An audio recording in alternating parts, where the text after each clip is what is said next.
Yes. Okay, so today I'm with Caterina Day from Cantina Day. Thank you very much for joining us. We're at Vini Capricci here in Gozo.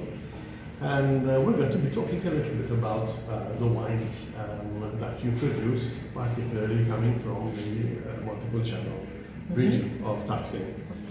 Let's start from the beginning. I understand that 1964 is a very important year. Absolutely. That's when my grandfather, who had literally fallen in love with the area, with the Montepulciano area, decided to buy some land and plant a vineyard. So that vineyard happened to be a highly located vineyard, and the grapes absolutely outstanding. But we sold them for a number of years because we had no idea of becoming wine producers. Just my grandfather had this passion for the area and for the grapes that, the fruit that could have collected. So we sold grapes for a number of years. We realized that the grapes were very good because many neighbors wanted to purchase them. And that was the start until later on in the mid-80s, so 20 years afterward, my father, together with my grandfather, decided to make some wine for family and friends from those grapes. So, and we had no cellar, we had no, specific facilities, we had no winemaker, no winologist, no wine consultant. So we rented a cantina in an ancient building uptown in Montepulciano, and that's where we produced just one barrel of Vino Nobile, vintage. Just one barrel? Just one barrel, and that was 1985, outstanding vintage. So after, tasting this wine from this one barrel, my father decided that the wine was so good that he wanted to go on and start a serious winemaking. So in the following years, which means at the end of the 80s, he built a cellar, a vinification cellar and an aging cellar. So it took some years, and the family passion grew. At the same time that the winery was started, and so we went on, so we planted more vineyards, and actually it became our life. So we settled down in Montepulciano from other areas from Tuscany, and so we of course we enjoyed wine so much, and we made it a real. So from planting the first vines in 1964, which was the year I was born, so that is why I also a bit of something in common between us. Sure. But more than that, 21 years later, you produced the first barrel of wine. Absolutely. Oh, okay. Yes. That's a long journey. A long journey. The vines Yes. were very ready for the production of fine wine. Absolutely.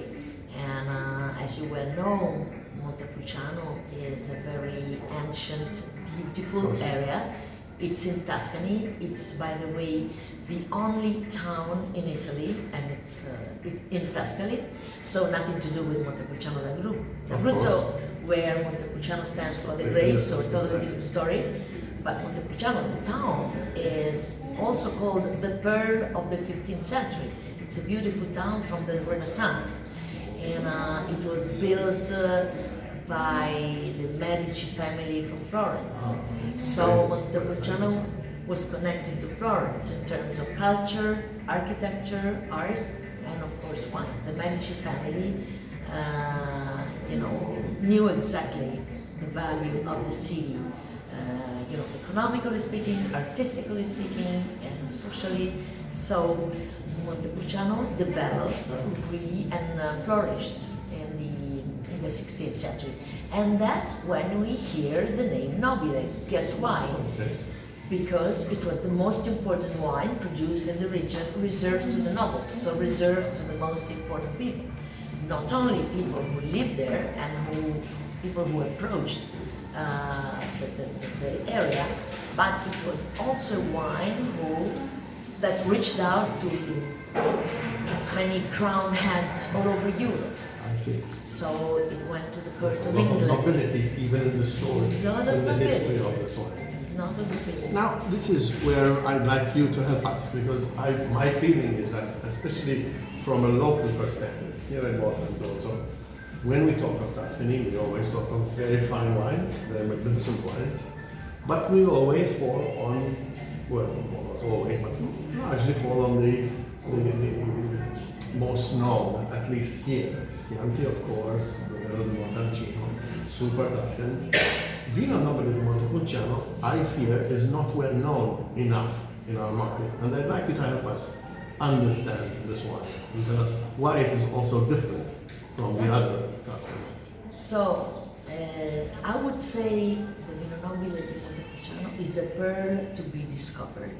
As it sounds, it's called the pearl of the 15th century. The Vino Nobile is a pearl in Tuscany, which has, a lot of history, because we go back to the Etruscans. So can you guess how long ago? The Etruscans already discovered the area and found out that it was highly vocated to the production of red wines. And Porsenna, the king of the Etruscans, from Chiusi, his town, came to the area of Montepulciano to discover the best wine of the regions. So through the centuries, much later, it has always been a really truly appreciated and loved wine. Going back to the Renaissance, the golden age for the Vino Nobile, we know that also the Pope at that time, through his sommelier at the time, Sant'Elancelio, said and wrote that Vino Nobile di Montepulciano was his favorite wines. So his favorite wines in Italy. We should take it very Absolutely. seriously. So it's a really important wine with a lot of history, and of course we speak of Sangiovese. Sangiovese is the main grape throughout Tuscany, and it has different expressions according to the different areas. So we have the Sangiovese in Chianti Classico and Chianti. We have the Sangiovese in Montalcino, so the Brunello one, and we have the Vino Nobile. I would say the Vino Nobile is the gentle Sangiovese. In fact, you might know that the specific variety of Sangiovese that grows in Montepulciano is also called Prugnolo Gentile.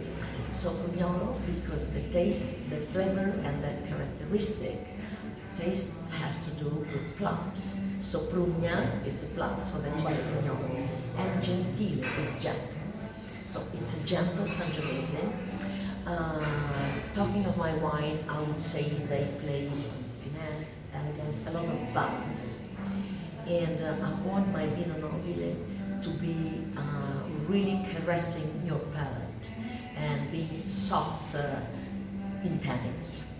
So the Vino Nobile usually is never rough or too aggressive in tannins, but again, a gentle, fine, balanced wine to be perfectly matching so many different things. So I would say it's a versatile wine. So of course it can go absolutely well with all the different meats. Of course, so we have the wine boar, we have the deer, we have a great steak, but not only meat. It can be seasoned cheeses. It can be, or what I like to say the most, enjoy your own pairing. Yes, I fully agree with you there. In fact, I often complain about the strict pairings, and I think we need to use our imagination and try them ourselves. Let's see what we enjoy as a pairing, and then people enjoying that. Yeah, so speaking of vinification, it's of course vinified regarding our winery in stainless steel. And of course, we control the temperature during fermentation. And after vinification, it has to be in wood. This is by law. Yes. 24 months. So we use the large cask. Okay. This is a tradition. So the large cask, specifically the Slavonian oak, because the Slavonian oak helps softening the tannins, making the wine round, but it's not overpowering on the primary aromas of the grapes that we want to It keep. retains that fruitiness in it. The fruitiness, Charm. absolutely. So you have the ripe cherry, again, you have the plums, You have the red berries, and sometimes some different scents like eucalyptus or mint. But When you say large barrels, it's what kind of for us, capacity are we it's talking about? basically 30 hectoliters. 30 hectoliters. So 3,000 liters 3,000 or liters. maximum 5,000 liters.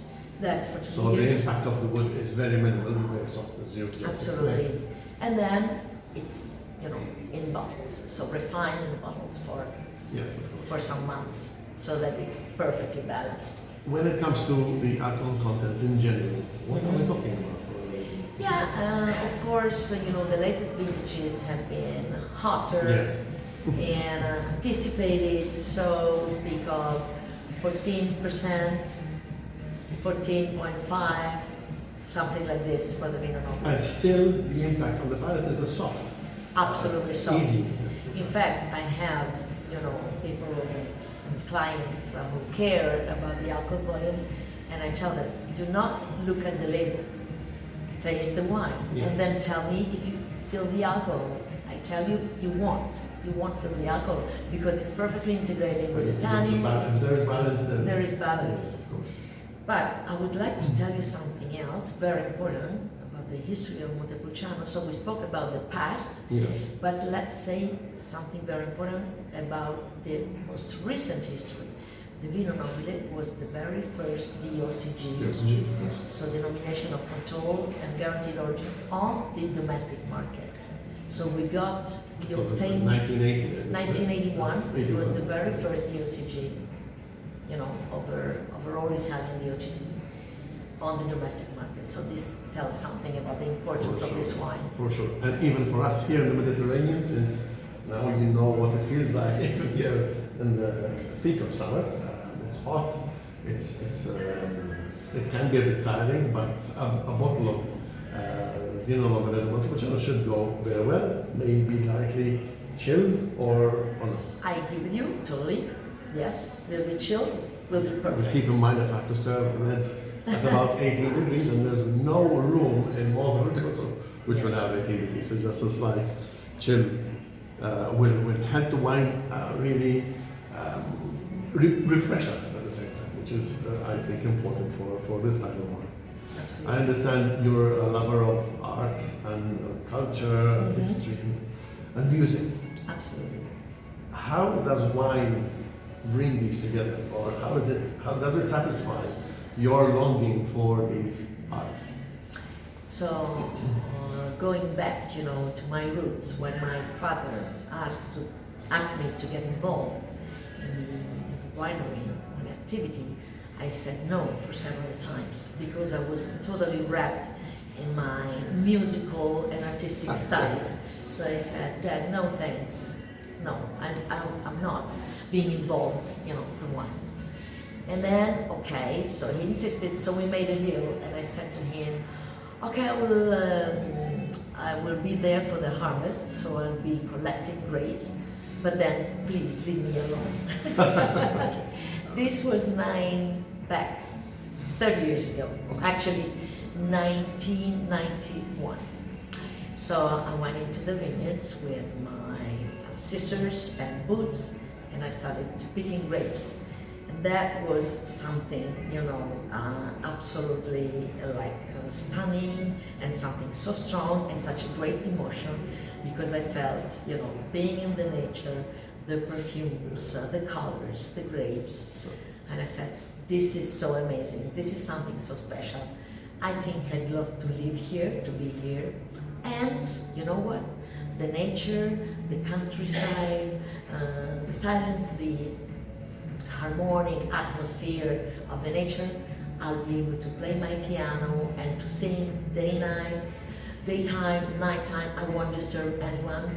So this was the picture in the beginning, and that's how I started. And I got more So and it was more. a compromise, right? A To find the compromise. right way between the two. So I was more and more and more involved in the wine. And I was so curious, and I learned by doing. So I went to the vineyards and saw how they were pruning the vines and working the soil and treating the grapes. So I said, okay, I think I love it. And so I forgot about music for a short time, but then, you know, passion came out again. So now I have a piano and a winery, At the and winery. the piano is always there in the cellar. So when I have people, friends, and guests come, sometimes I organize what I call musical tastings or wine dinner concerts. So That's very wine- interesting. I think wine and music are something, you know, that are creating a beautiful synergy.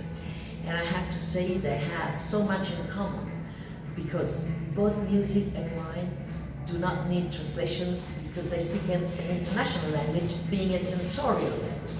So it's the language of the emotions. So, you know, your ears, the sound, you can say the sound of music, but also the sound of wine, the sound of the grapes and vines, the colors, so the colors of music as well. Of course.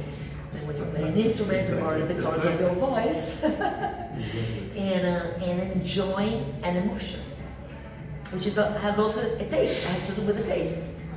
So that's why I think it's something. I can see all this work out, this passion for both these different worlds which you bring together, which come together, which I would really be interested in experiencing one of these wine dinner concerts. Wine dinner That would be concerts interesting. and Well, musical well, tastings. Actually, the musical tasting sounds even better. It sounds even There's better. more focus on the wine. Yes, That's what- absolutely.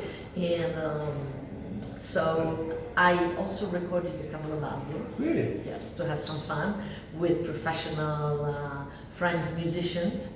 So one of them you can listen to on my website, which is cantinadei.com or .it.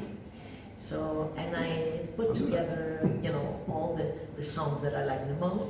So it is Italian songs from the 70s and some standard jazz like Summertime or New York, New York, and a little bit of something that I improvised and composed. Yourself. After drinking wine or before drinking wine?